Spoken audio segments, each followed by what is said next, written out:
महाभारत युद्ध में भगवान श्री कृष्ण ने पांडवों का पक्ष लिया।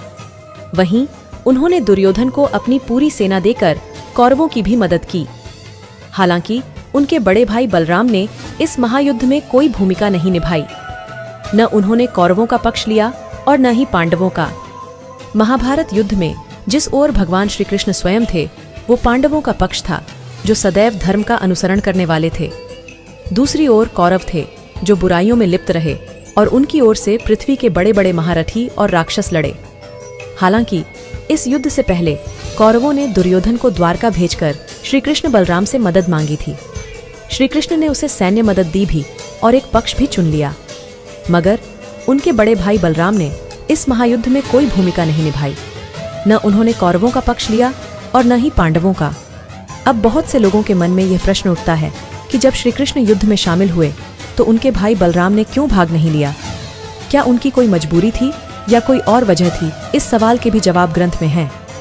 20 वर्षों से महाभारत के प्रसंग भक्तों को सुना रहे कथावाचक हरिदास कहते हैं कि श्री कृष्ण बलराम के बारे में धर्मशास्त्रों का अध्ययन करेंगे तो पाएंगे कि दोनों एक ही थे। उनके शरीर अलग थे, अवतार अलग लिया था, किंतु वे कभी एक दूजे के विपरीत नहीं गए। जब श्री कृष्ण से मिलने के बाद दुर्योधन बलराम के पास पहुंचा तो उन्होंने सिर्फ यह कहा, मेरा आशीर्वाद सदैव तुम भाइयों के साथ है। पांडव भी तुम्हारे भाई ही हैं। युद्ध समाधान नहीं हो सकता। जैसे मुझे तुम प्रिय हो, वैसे ही पांडव भी हैं। बलराम जी ने पांडवों से भी ऐसा कहा, मैं चाहता हूं तुम भाइयों में मेल हो जाए। कान्हा से भी मैंने कहा था कि हमें युद्ध में नहीं पड़ना चाहिए।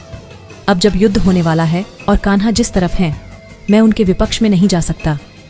वैसे भी दुर्योधन और भीमसेन दोनों मेरे शिष्य हैं। मैंने दुर्योधन को भी यही कहा कि दोनों पर मेरा स्नेह है। मुझे कुरुवंशियों को आपस में लड़ते देखकर अच्छा नहीं लगता। मैं तीर्थ यात्रा पर जा रहा हूं। तो मित्रों, यही कारण था कि उन्होंने युद्ध में भाग नहीं लिया। वीडियो में अंत तक बने रहने के लिए धन्यवाद मित्रों।